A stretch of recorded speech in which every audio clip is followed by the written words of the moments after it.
Here we are at week 5 of this journey from Exodus to the Revelation, from Pesach to Shavuot, of bringing that infinite light of the world, which shone in its brightest on the night of Seder, into the vessels which can actually hold it and give it articulation by the time we stand at Sinai. And week 5 is the week of Hod.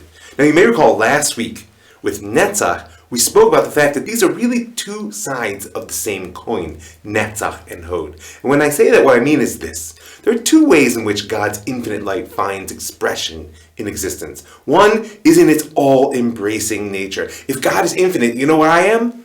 Nothing. The best thing I can do is cease to exist, or at least shrink down to that essential point, which is Netzach.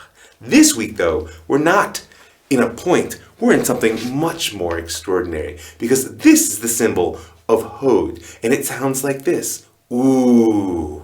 It has a lot to say with the other aspect of the infinite, because just as God's infinite, all-embracing nature would have me shrink down to a point, so too God's infinite nature finds its expression in an infinitude of individual acts, or existence. That's right. Hod is the glory of what it is to be me.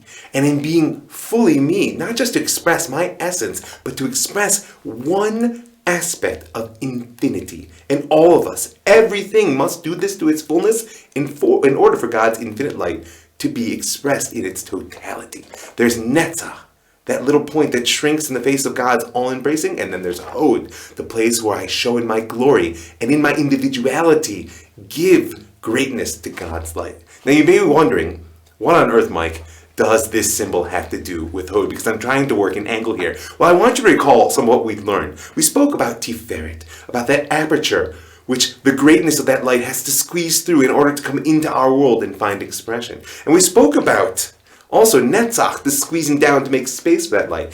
Now when you picture this, I want you not to picture 3 dots, but picture this as a plane circling.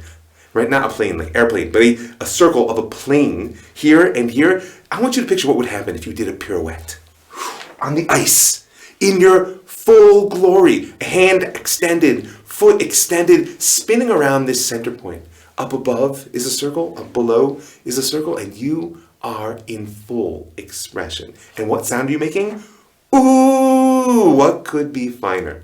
Because Hod is the glory of personal expression, which isn't the smallness of ego that makes me, me, and not you, but rather is the greatness of me as a particular expression of the infinite, in recognition that you too, and you, and everyone and everything is its own specific expression of the infinite light of God. And so, this week, when you find yourself facing Hod and wondering, what's the mode of relationship between the infinite creator and the finite vessel that it's me that finds its expression in Hod, give God your glory and be all that you can be.